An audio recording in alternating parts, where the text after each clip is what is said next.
Ayaw ka na makapag-ipot! Okay. Algebra, ma'am. Joke lang. Joke lang. Ma'am, ang tanong ko lang, ganito lang kasimple.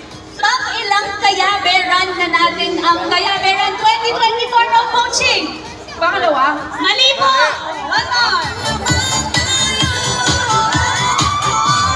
Pangilan po? Tatlo! Pangatlo! Tama! Get your friend! Ayan naman!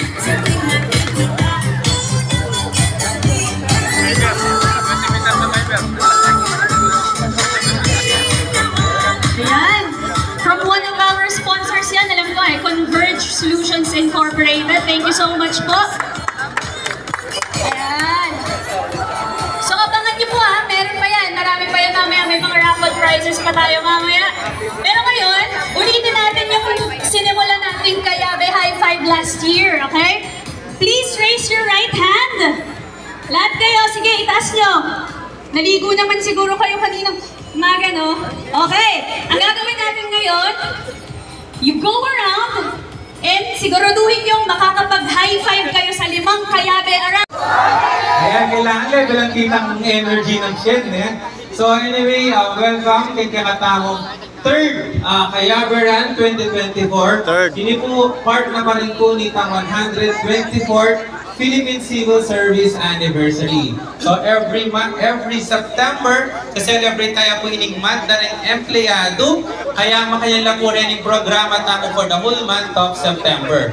So, gym, so dakala po rin i-raffle tamo, dakala rin i-prize tamo, and definitely,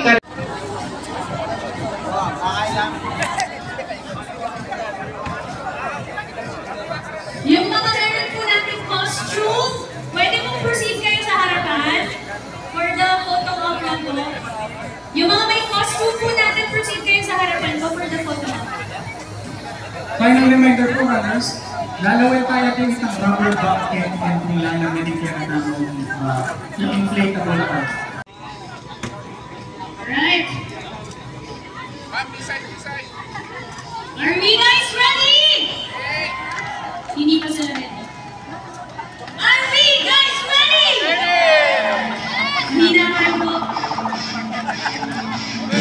Are you ready to run? 5K pa yan, ano kaya binit? 5K pa. After 5 minutes. Isang Louis, ba't ba kaya bin? Isang Louis, 3K mo. Runners, please be ready. 5K talaga, Manda, ha? Because we are about to start. Isang Louis, 5K yan, 5K. Get ready.